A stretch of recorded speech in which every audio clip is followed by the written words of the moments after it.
다빈치의 유산, 숨겨진 과학과 인간의 신비. 인류 역사상 최고의 천재, 위대한 르네상스인 레오나르도 다빈치의 지성세계로 들어가는 문. 예술과 과학의 경계를 허무는 한 위대한 르네상스인의 지성 깊숙한 곳으로. 다양한 영역을 포괄하는 아탈레의 교수의 빛나는 지성은 탁월한 통찰력과 독창성, 분별력을 지닌 다빈치의 천재성을 좀 더 가까이 이해할 수 있는 기회를 제공한다. 이 책은 레오나르도의 세계를 구성하는 근본 원리들을 밝힌 핵심 요약서와도 같다. 나는 이 기념비적인 작품을 읽으며 저자의 식견에 경외심을 표하지 않을 수 없었다. 셔윈 누랜드, 레오나르도 다빈치의 저자, 1994년 전미도 서상 수상. 군인이자 정치가이며 아버지였던 멋진 한 남자, 케말 아탈레이 장군을 추억하며. 프롤로그. 1950년대 후반 영국의 과학자이자 작가인 스노우는 케임브리지 대학에서 양분된 두 지식인 문화에 관해 강연한 바 있다. 여기서 두 문화란 예술가나 작가를 포함한 인문주의자들의 문화와 자연과학자나 수학자 등으로 이루어진 과학자들의 문화를 말한다. 스노우는 두 집단 간의 의사소통 문제에 관해 언급하면서 좋게 말한다. 경직되어 있다고밖에 볼 수 없으며 나쁘게 말하면 소통 자체가 존재하지 않는다고 주장했다. 21세기의 문이 열린 지금도 스노우가 말한 두 문화 사이의 단절에 관한 논의는 계속 진행되고 있다.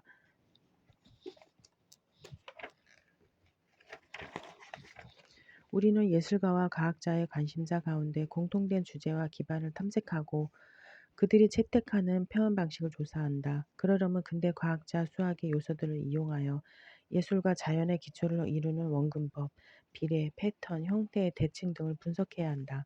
하지만 그 전에 짚고 넘어가야 할 점은 예술가들의 경우 대개 언제나 무의식 중에 그러나 직관적으로 이러한 기술적 장치들을 작품에 불어넣으며 또한 이 장치들은 자연의 잠재적인 메시지로서 채택될 때가 많다는 사실이다. 레오나르도의 경우 예술은 물론 과학에 있어서도 이러한 장치들을 충분히 인지하고 사전에 고려하여 적용했을 가능성이 크다. 이 점은 현대 과학에서도 마찬가지다. 수학적인 밑바탕과 대칭의 원리는 단순히 유용한 도구가 아니라 필요 불가결한 요소이기 때문이다. 우리 손에 닿는 강물은 흘러간 강물의 끝자락이자 흘러오는 강물의 시초다. 이처럼 강물은 현재의 시간과 함께 흘러간다. 가치 있게 보낸다면 인생은 길다. 레오나르도 다빈치. 피렌체의 레오나르도 가치 있게 보낸 삶. 중세 말 르네상스 초기 이탈리아에서는 많은 변화가 일어났다.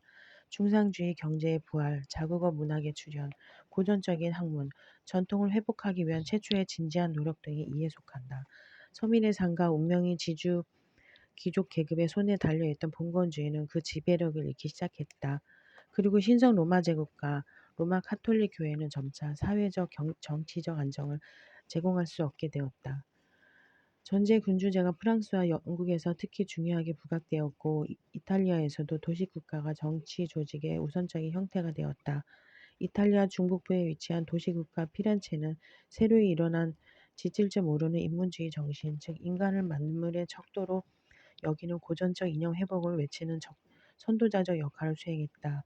그리하여 피렌체는 르네상스 유럽에서 명백히 지적인 수도로 자리 잡게 되었다. 피렌체는 문학 분야 페트라르카, 단테, 보카치오 등에서 탁월한 성과를 보였지만 가장 눈에 띄는 분야는 회화와 조각, 건축이었다.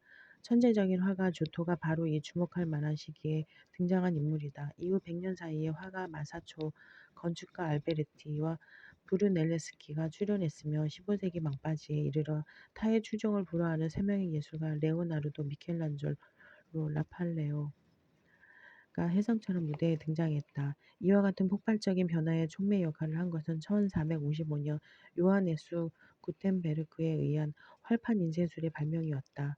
인쇄혁명 이전 유럽의 도서관들은 3만 권의 책을 보유하고 있었으나 50년 만에 300만 권까지 늘어났다. 또한 르네상스 유럽에서는 지리적인 발견들도 행해져 인간에게 알려진 세계의 범위가 극적으로 확대되었다.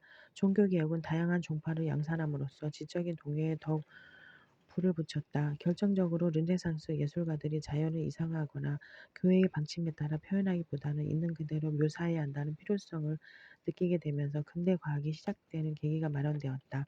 르네상스로 인한 지적 환경의 변화는 로마와 밀라노, 베네치아로 급속히 퍼져나갔다. 이탈리아의 발전을 가속화한 한 가지 요소는 1453년 오스만 투르크의 콘스탄티노플 정복에 따라다녀왔다. 다수의 위대한 비잔틴 학자들이 이탈리아 인문주의자들의 초청을 받고 이탈리아로 이주해 왔으며 이들 가운데는 테오도로 가차 요한 아르기로플로스 그리고 누구보다 큰 영향력을 떨친 드미트리우스 칼콘딜레스도 있었다. 이 학자들은 고전적인 학문 전통 회복을 위해 최초로 진지한 노력을 기울였으며 이탈리아 인문주의자들이 콘스탄티노플의 고관된 고전 그리스 문헌 및 원고들을 접할 수 있도록 제공해 주었다. 문명의 발달에 관해 논할 때는 반드시 대학의 출현을 짚고 넘어가야 한다. 11세기가 끝나갈 무렵 대학의 선행 형태를 할 수 있는 스투디아 제네랄레가 처음으로 볼로냐에 세워졌다. 뒤이어 12세기에는 파리, 옥스퍼드, 모데나, 파르마에 이런 학교들이 세워졌으며 13세기에는 케임브리지, 파도마, 시에나, 페루자, 팔레르모에서 세워졌다. 대학은 르네상스를 일으킨 것이 아니라 반대로 르네상스로 인해 상당한 이익을 얻었다. 유럽에서 대학이 설립된 것은 이탈리아가 최초였지만 이 대학들이 아리스토텔레스의 저작을 기초로 한 학문 전통으로부터 자유로워진 것은 가장 마지막이었다. 이탈리아 대학들의 원칙은 고대 철학자 풍의 엄격한 지적 담화를 부활시키는 데는 도움이 됐으나 대개 이론에 치중하여 신학적인 논쟁에만 초점을 맞출 뿐이었다. 따라서 학문적 전통을 내세운 이탈리아 대학들의 때이른 출현은 이탈리아의 과학 발전과는 상관이 없는 일이었다고 봐야 한다. 레오나르도 다빈치의 개인적인 삶에 관해서는 알려진 바가 그리 많지 않았다.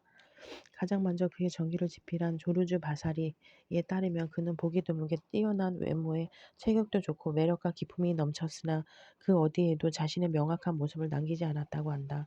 레오나르도의 초상이 유력시 되는 그림은 붉은 분필로 그려진 것인데 19세기 중반 토리노에서 발견되었으며 많은 사람들이 이 그림을 레오나르도가 노년에 그린 자화상이라고 믿고 있다. 눈은 보는 이를 빠져들게 만드는 힘을 지니고 있으며 뛰어난 통찰력을 가진 심리학자와 예술가만이 포착해낼 수 있는 지혜와 슬픔, 날카로운 지성을 동시에 발산하고 있다. 레오나르도의 초상으로 보이는 또 다른 그림 역시 노년의 모습을 담고 있는데 색 분필로 옆모습을 표현한 이 초상화는 그의 제자 가운데 한 명이 그린 것이라 여겨진다. 워싱턴 국립박물관의 데이비드 앨런 브라운은 이 작품의 주인공이 틀림없는 레오나르도라고 주장한다. 레오나르도가 살았던 67년간은 잦은 전쟁과 정치적, 사회적 격변으로 얼룩진 시기이기도 했지만 그리스의 황금기 이후로 비할 바 없는 예술과 지성이 흘러넘친 시대이기도 했다. 레오나르도는 르네상스 정신을 구체화한 인물이다. 생전에 그는 제2의 피렌체 사람이란 뜻으로 알려져 있었으나 16세기 후반 조르주 바사리가 그의 이름을 레오나르도 다빈치라고 명시했다. 레오나르도의 출생지가 어디인지는 정확히 알려져 있지 않다. 그러나 여러 전직기 작가들은 그가 1452년 4월 15일 피렌체 변두리에 있는 빈치 근처의 토스카나 마을 안치아노에서 태어났다는 설득력 있는 주장을 펴왔다. 레오나르도는 세레피에르 디 안토니오 다빈치와 시골 처녀 카테리나 사이에서 태어난 사생아였다. 이 젊은 남녀는 결혼을 하지 않았고 어린 레오나르도는 생애 첫 5년 동안 어머니와 할머니 그리고 안치아노에서 온 농부와 함께 살았는데 어머니는 결국 이 농부와 결혼했다. 한편 세르피에르는 동등한 신분의 여자 도나 알비에르와 결혼했는데 부인이 불임이라는 사실을 안 후에야 레오나르도의 법적 호견인이 되었다.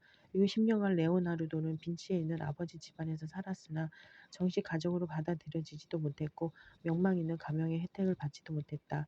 지그문트 프로이트를 비롯한 많은 저술가들은 어린 레오나르도가 어머니와 외할머니 집안에서 그리고 후에는 양어머니와 양할머니 집안에서 거의 숭배에 가까운 관심을 받았을 것이라고 주장해왔다.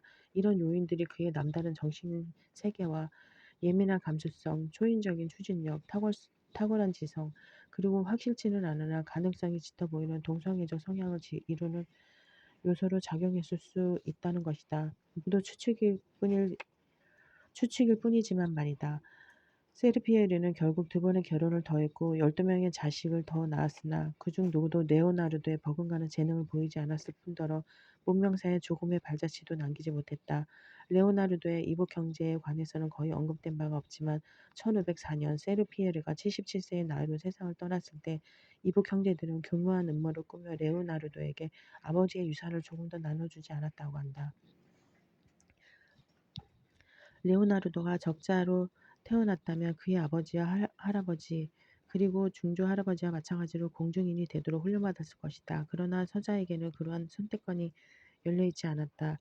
레오나르도는 재택 학습이라고 할 수 있는 일종의 개인 교습을 받기는 했지만 정신교육은 받지 못했다.